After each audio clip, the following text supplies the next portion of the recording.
अपने इस विजुअल में मैं आप लोगों को पद परिचय के संबंध में बताऊंगा।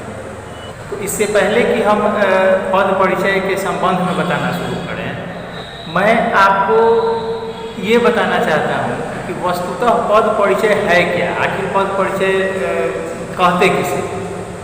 तो जहाँ तक मैं समझता हूँ, परिचय शब्द से आपका परिचय बहुत पहले से होगा। यानी परिचय हम किसको कहते हैं, परिचय क्या है, इसमें हम क्या बोलते हैं, हमको क्या कहना होता है। यदि हमसे कोई हमारा परिचय पूछता है तो हम क्या क्या कहते हैं, क्या क्या कहेंगे, हम क्या क्या हमको कहना चाहिए, इसके संबंध में आप जानते होंगे और बखूबी जानते होंगे, ये मेरा विश्वास है। तो परिचय में हम क्या बताते हैं, परिचय में हम अपना नाम बताते हैं, अपने पिताजी का नाम बताते हैं, अपनी माताजी का नाम बताएंगे, अपना गांव घर मोहल्ला बताएंगे, कहीं दूसरे जगह गए हैं तो राज्य का नाम बताते हैं, कहीं किसी दूसरे देश में है तो अपने देश का नाम भी रखते हैं, अपनी शिक्षा दीक्षा के संबंध में बताते हैं। शादी विवाह के लिए एक नया प्रचलन शुरू हुआ है बायोडाटा का, तो उसमें तो लंबाई वगैरह तक अंकित रहती है, रंग वगैरह बताया जाता है। और अपना परिचय तो दूर आम बात है, खानदान के लोगों तक का परिचय रहता है। ठीक है, अब यदि हमको पद का परिचय देना होगा तो हम कैसे दें। तो पद सबसे पहले जानना जरूरी ये है कि पद परिचय यदि हमको देना है, पद परिचय करना है, तो हमको पहले ये जानना पड़ेगा कि पद होता क्या है, पद हम कहते किसे हैं।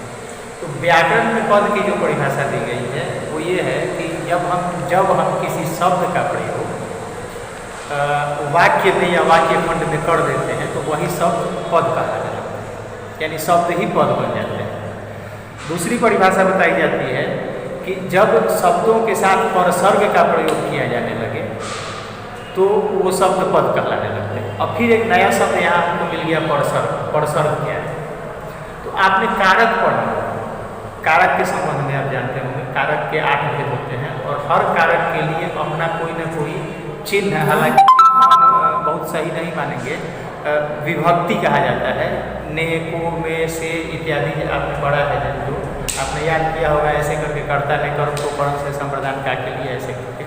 तो यही ने, को, से, में के लिए जो है, इन्हीं को परसर्ग कहा जाता है। लेकिन ये परसर्ग कब बनते हैं, ये परसर्ग तब बनते हैं जब इनके साथ किसी शब्द का प्रयोग होता है, और शब्द पद तब बनते हैं जब शब्दों के साथ कोई परसर्ग आता है। अब एक चीज़ यहाँ और हमको समझनी होगी कि परसर्ग कहीं मिलता है और कहीं नहीं मिलता है, कहीं दिख जाता है, कहीं नहीं दिखता है। जैसे आपके अभी बोर्ड पे एक शब्द लिखा है हमने, विद्यालय। ठीक है, अब कहिएगा, आप पूछिएगा कि इसमें कहाँ कारक का चिन्ह है, तो इसमें नहीं दिख रहा है कारक का चिन्ह, इसमें विभक्ति नहीं दिख रही है या परसर्ग नहीं दिख रहा है। और इसके नीचे आइए, विद्या का आलय, विद्यालय उसी को न कहेंगे, विद्या का आलय, विद्यालय, हिम का आलय, हिमालय, पुस्तकालय, पुस्तकालय। ठीक है, तो अब आप देखिए कि यहाँ इसमें का मिल गया और ये का जो मिला यही परसर्ग। अब इस का के मिलने से ये विद्या, का और आलय तीनों पद हो गए। अब ये शब्द नहीं है। ठीक है, इसमें भी बीच में का, यही का छिपा हुआ है। तो यानी विद्यालय में क्या है, विद्यालय एक पद है।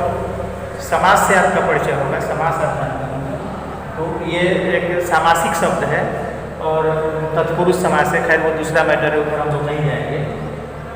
तो अब ये शब्द क्या हो गया, पद हो गया।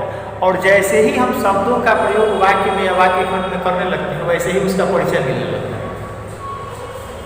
सड़क पर घूमता हुआ कोई लड़का ऐसे ही किसी को दिखे और रोज दिखे तो ज़्यादा से ज़्यादा उसका परिचय क्या होगा, हम यही कहेंगे कि लड़का है, और हो सकता है कि कोई उसको कह दे कि आवारा है, घूमते रहता है।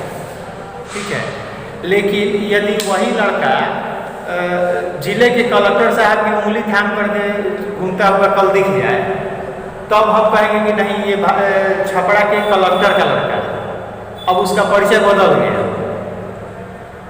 तो जैसे ही हम शब्दों का प्रयोग वाक्य में करेंगे ना, वैसे ही शब्दों में और परिचय जुड़ने लगते हैं, मिलने लगते हैं, या उनके परिचय बदलने लगते हैं। आइए बताते हैं कैसे।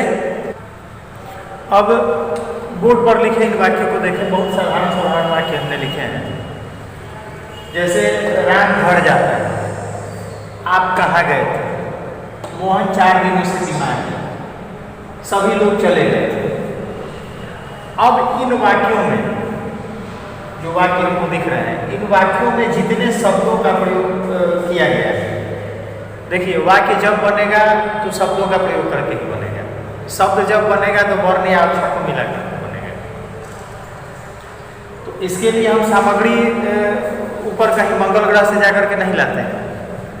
हमारे पास जो है, हिंदी में हम जिन शब्दों का, जिन अक्षरों का इस्तेमाल करते हैं, जिसके सहारे हम हिंदी पढ़ते हैं, हमारे पास वही मटेरियल है, हमारे पास वही सामग्री है। अब उसी में हमको पढ़ना है, उसी में हमको खोजना है, उसी में हमको नई नई बातें जाननी है। तो अब इन वाक्यों में जितने शब्दों का प्रयोग किया गया है, ये सारे शब्द क्या कहलाएंगे? और शब्द नहीं कहलाएंगे, ये सारे के सारे शब्द पद कहलाएंगे। और जहाँ तक परिचय देने की बात है या परीक्षा में प्रश्न पूछने की बात है, तो आपसे पूछा जाता है, प्रश्न के ऊपर लिखा रहता है कि निम्नलिखित वाक्यों में रेखांकित पदों के परिचय दें। तो इसमें अब थोड़ा सा अपने प्रश्न के संबंध में जान लीजिए। किसी एक शब्द को यानी किसी एक पद को ऐसे रेखांकित किया जाएगा। मान लीजिए इसमें घर को रेखांकित किया गया है, इसमें थे को रेखांकित किया गया है, इसमें मोहन को रेखांकित किया गया है, इसमें चौधरी को रेखांकित किया गया है। अब जिन पदों को रेखांकित कर दिया गया, इन्हीं का परिचय आपको बताना है, इन्हीं का परिचय आपको देना है। ठीक वैसे ही जैसे 10 लोगों की भीड़ है और हम किसी से पूछते हैं कि पीला कमीज जो पहना है वो कौन है, तो हम बताने वाला हमको 10 लोगों का परिचय नहीं बताता है। जिसके संबंध में हमने कहा कि वो पीला कमीज वाला व्यक्ति कौन है, उसी के संबंध में हमको बताया जाता है। ठीक है, सबका बायोडाटा हमारे सामने प्रस्तुत नहीं किया जाता है। तो वैसे ही आपको प्रश्न का प्रारूप समझना होगा अपनी परीक्षा में, और परीक्षा में प्रश्न आपसे जो पूछ रहा है, जो आपसे पूछा जाता है, उसी का उत्तर देना होता है। जो आपसे नहीं पूछा गया है उसके संबंध में चर्चा आप नहीं करेंगे। आपके लिए नुकसानदायक वो चीज हो चाहे नहीं हो, लेकिन फायदेमंद तो नहीं होगा, इतना है। कॉपी चेक करने वाला यह सोच करके कि इस विद्यार्थी ने अधिक मेहनत कर दिया है, इस भावना के साथ आपको ज़्यादा नंबर नहीं देगा। और परीक्षा का एक एक मिनट कीमती होता है, इसलिए आपसे जितना पूछा जाए, जितना लिखने के लिए कहा जाए, जिस उत्तर की मांग की जाए वही लिखेंगे। तो यदि आपसे पूछा गया है कि इसमें घर का परिचय दीजिए, तो आप घर का परिचय देंगे। इसमें यदि आपसे थे का परिचय मांगा गया है तो आप थे का परिचय देंगे। मोहन का परिचय मांगा गया है तो मोहन का परिचय देंगे। चले का परिचय मांगा गया है तो चले का परिचय देंगे। अब सवाल यह उठता है कि हम परिचय देंगे तो कैसे देंगे? व्यक्ति के तो संबंध में बता देंगे कि इसका यहाँ घर है, यहाँ से आया है, ये नौकरी करता है, इतना पढ़ा लिखा है, रंग आप देख ही रहे हैं, पिताजी इसके ये करते थे। लेकिन अब शब्दों का, पदों का परिचय कैसे देंगे? तो अभी हमने आपसे कहा कि हमारे पास जो भी सामग्री है, हम जो भी हिंदी में पढ़ते हैं, वही हमारा हथियार है और उसी से हम अपना युद्ध लड़ेंगे, उसी से अपनी लड़ाई करेंगे। ठीक है, उसी के सहारे हम आगे बढ़ेंगे। तो पद परिचय में हिंदी के कौन कौन तत्व हमारे लिए सहायक साबित होंगे परिचय देने के लिए, आइए अब इसके संबंध में जानते हैं। एक बार पुनः बोर्ड पर ध्यान से नजर डालिए। इस पर कुछ शब्द लिखे हुए हैं। अब चूंकि इनका हम प्रयोग वाक्य खंड में नहीं किया, इसलिए हम इनको पद नहीं करके इसको हम शब्द कह रहे हैं। और हिंदी व्याकरण में इसको आपने पहले पढ़ा है, पहले जाना है। संज्ञा, सर्वनाम, विशेषण, क्रिया, क्रिया विशेषण, अव्यय, लिंग, वचन, काल, कारक, पुरुष, डॉट डॉट देने का मतलब है कि आदि। बहुत सारा कुछ आपने व्याकरण में पढ़ा है और वर्ग 1, 2, 3, 4, 5, 6, 7, 8, 9, 10 तक पहुंच गए। हर क्लास में आपको, हर कक्षा में व्याकरण पढ़ाया ही जाता है, आप पढ़ते ही हैं। तो जहाँ तक मैं उम्मीद करता हूँ आपको इनके बारे में जानकारी होगी। आप जानते होंगे कि संज्ञा किसे कहते हैं, सर्वनाम किसे कहते हैं, विशेषण किसे कहते हैं। ठीक है, संज्ञा के लिए कौन कौन उदाहरण दिए जा सकते हैं, सर्वनाम में कौन कौन से शब्द आएंगे, इनका पता आपको पहले से होगा। यदि कहीं कुछ भूल रहे हैं, कुछ नहीं याद है, तो इसकी व्यवस्था आपके घर में ही है। व्याकरण का कोई किताब उठाइए, किसी वर्ग का 5 का 6 का 7 का 8 का जो मिल जाता है, उसमें आपको आराम से ये सारी बातें मिल जाएंगी। आप आराम से इनका अध्ययन वहाँ कर सकते हैं। हम आपको स्व अध्ययन करने के लिए इसलिए कह रहे हैं कि हमने पहले आपको बताया है कि आपकी सिलेबस में शामिल क्या है। आपकी सिलेबस में जो है उससे ये अलग चीज़ है, लेकिन इसकी ज़रूरत है। मतलब ऐसा नहीं है कि इसकी ज़रूरत नहीं है, इसकी ज़रूरत है। तो इसको पढ़ लेना होगा, इसको जान लेना होगा, इनके बारे में जानकारी रखनी जरूरी है। अब जो वाक्य हमने लिखा था, जैसे पहले वाक्य को ले लीजिए, राम बढ़ जाता है।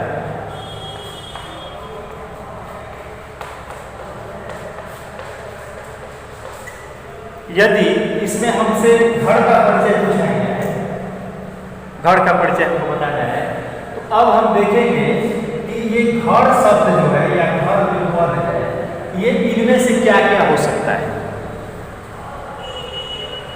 ठीक है, तो सबसे पहले घर हमको दिखता है कि संज्ञा है, संज्ञा है। इसके बाद आप जाइए संज्ञा के भेदों पर। तो घर को आप किस संज्ञा की श्रेणी में रखेंगे? जातिवाचक संज्ञा है, जातिवाचक संज्ञा लिखेंगे।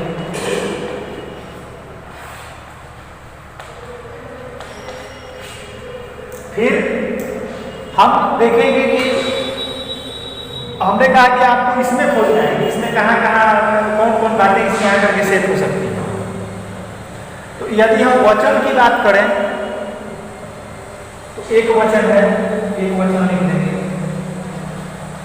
यदि हम इसके लिंग की बात करें तो पुल्लिंग है, पुल्लिंग लिख देंगे। ठीक है, इस वाक्य में राम घर जाता है वाक्य में घर जो है वो कर्म है, तो कर्म लिख देंगे। इस तरीके से एक घर का परिचय जो है वह संज्ञा, जातिवाचक संज्ञा, एकवचन, पुल्लिंग और कर्म, 1 2 3 4 5 परिचय मिल गए इसके। ठीक है, तो ये 5 परिचय हमने दे दिया घर के लिए। वैसे ही यदि हमसे राम के संबंध में पूछा जाए, राम का परिचय दीजिए, तो हम लिखेंगे कि राम संज्ञा है, व्यक्तिवाचक संज्ञा है, पुल्लिंग है, एक वचन है, और इस वाक्य में राम जो है वो कर्ता है। ठीक है, एक कर्ता भी इसका परिचय हो जाएगा। तो यही हमने कहा है, बताया इसके पहले आपको, कि शब्दों का प्रयोग जब वाक्य में करते हैं तब वो पद कहलाता है। यदि राम के बारे में हम लिखते हैं तो अलग कहीं हमको राम शब्द मिलता है, तो हम राम के बारे में बता सकते हैं कि राम संज्ञा है, व्यक्तिवाचक संज्ञा है, पुल्लिंग है, एक वचन है। ये 4 चीज़ें बता सकते हैं उसके बारे में। लेकिन 5वां चीज़ जो हम करता है वह कर्ता तभी आएगा जब इस वाक्य में इसका प्रयोग होगा तब। इसमें जो एक चीज़ लिखा हुआ है कि घर जो है वो कर्म है, तो घर का परिचय हम कर्म तभी दे सकते हैं जब ये वाक्य में रहेगा तब। ठीक है, तो ऐसे करके हम इन सारी चीज़ों के सहारे, इन सारी बातों के सहारे हम पद का परिचय देने का प्रयास करते हैं। और एक चीज़ और आपको बता दें यहीं पर, जो परीक्षा के दृष्टिकोण से महत्वपूर्ण है, किसी भी पद के संबंध में कम से कम आपको 3 परिचय देना होता है। कम से कम 3 परिचय जरूर दीजिए। ठीक है, 3 परिचय यदि आप देते हैं तो आप अपना 1 नंबर कन्फर्म करिए। पद परिचय से आपके प्रश्न पत्र में 4 अंकों के प्रश्न शामिल होंगे, और 4 अंकों के प्रश्न में आपको 4 पदों के परिचय देने होंगे, और 4 पदों के परिचय में हमने आपको कहा कि किसी एक पद के लिए कम से कम 3 परिचय जरूर दीजिएगा। अब जरूर का मतलब ये नहीं कि 3 आपको देना ही है। यदि आपके दिमाग में तीसरा परिचय नहीं मिल रहा है तो वहाँ बहुत देर तक रुक करके सोचने की आवश्यकता नहीं है, आप 2 ही लिख करके आगे बढ़ जाएंगे। हमने पहले इस बात का भी जिक्र किया है कि परीक्षा का 1-1 मिनट आपका कीमती है। ठीक है, तो आप प्रयास करेंगे कि कम से कम 3 परिचय दें। यदि 3 परिचय नहीं मिल पाता है, और मिलेगा कैसे नहीं, जब आप इन सारी चीज़ों को पढ़ लीजिएगा तो जरूर मिलेगा। फिर भी यदि नहीं मिलता है तो 2 लिख करके आगे बढ़ जाइए। एक और तरीका होता है परीक्षा में प्रश्न पूछने का तो उसको भी जान लीजिए वो क्या है। जैसे पहले आपने कहा कि 4 वाक्य लिखे रहेंगे और 4 वाक्य में कोई एक वाक्य को एक शब्द को एक पद को अंडरलाइन किया रहेगा, रेखांकित किया रहेगा, उसका परिचय आपको दे देना है। लेकिन कभी कभार क्या होगा कि आपको एक ही वाक्य मिलेगा, ये इसकी भी संभावना बनती है कि आपके परीक्षा में एक वाक्य दिया गया है पद परिचय करने के लिए, तो और उसके सभी शब्दों को रेखांकित किया गया है। ठीक है, तो आपको क्या करना होगा कि उसी एक वाक्य में जितने शब्द शामिल हैं सबका अलग अलग परिचय लिख देना होगा। और थोड़ा सा लिखावट का ध्यान रखते हैं, ऐसा नहीं कि एक पढ़ी चढ़ा करके लिख दिए। जैसे अब यहाँ राम का लिखना शुरू कर दिए, और फिर यहाँ जाता का लिखना है तो ऊपर लिखना शुरू कर देंगे, है का लिखना है तो इधर से खींच करके कर देंगे। तो एग्जामिनर का दिमाग इधर उधर हो जाएगा, उसको समझ में नहीं आएगा किसको पहले पढ़ें किसको बाद में पढ़ें। तो इसके लिए आपको क्या करना होता है कि आप वाक्य लिख लीजिए, बता देते हैं 1 मिनट और। जैसे आप देखिए ये वाक्य लिखा हुआ है, राम घर जाता है, ये वाक्य हो गया। इसके सभी शब्दों का सभी पदों का परिचय यदि आपको देना है तो आप परीक्षा में जो लिखेंगे तो आप यहाँ आराम से राम लिखिए, इसके आगे ये बनाइए, इसका जो भी परिचय लिखिए यहाँ, फिर घर लिखिए, फिर ये लिखिए, साथ साथ भूमि बना करके लिखिए, फिर जाता लिखिए, फिर इसका जो परिचय लिखा है वो लीजिए, फिर है लिखिए, फिर इसका जो परिचय लिखा है वो लीजिए। ठीक है, तो ऐसे करके आपकी कॉपी भी साफ सुथरी होनी चाहिए। परीक्षा की बात है, और परीक्षा में जैसे एक एक मिनट कीमती होता है, वैसे आधा नंबर भी बहुत महत्व रखता है। आधा नंबर आपका रिजल्ट बना सकता है, आधा नंबर आपका रिजल्ट बिगाड़ सकता है। अभी चुनाव हुआ है तो 13 वोट से हार गए। ठीक है, तो अंकों का हमारे जीवन में अपना महत्व है, उसको दरकिनार नहीं किया जा सकता है, उसको नकारा नहीं जा सकता है। तो हमें परीक्षा में ध्यान ये रखना होगा कि हम अपना समय कैसे बचाएं और अधिक से अधिक अंक कैसे हासिल करें। आपका भविष्य उज्जवल हो। इन्हीं मंगल कामनाओं के साथ आज का विजुअल यहीं समाप्त।